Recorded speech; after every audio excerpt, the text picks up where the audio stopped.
Kwa hiyo kama umebarikiwa,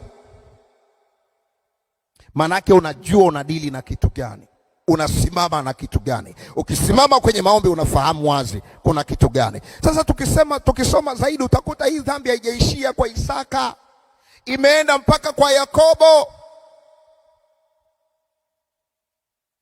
Je, Yakobo hakuwa muongo maradufu na mama yake? Yeye na mama yake wakawa ni waongo, wakamdanganya nani? Wakamdanganya Isaka huyo huyo.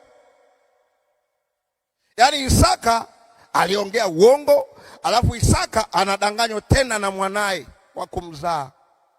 Anamwambia baba, mimi ni Esau. Anasema hii sauti nasikia ni ya Esau, ila mbona mkono ni wa sauti ni ya Yakobo, lakini mbona mkono ni wa Esau? Anapapaza hivi anakuta kumbe sio manyoya. Amevaa nini? Ngozi yako sijui walisuka kiasi gani.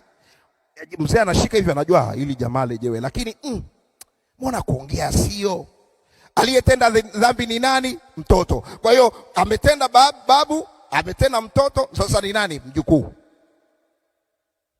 Kwa hiyo dhambi unayoitenda leo haikuachi salama, mtumishi wa Bwana, haikuachi salama. Maana yake inakufuatilia. Leo unatenda unasema kesho sitatubu. Wewe umetubu ndio, lakini ile dhambi inaenda kuflow. Ndio maana unatakiwa uwe mkamilifu mbele ya Mungu. Haleluya.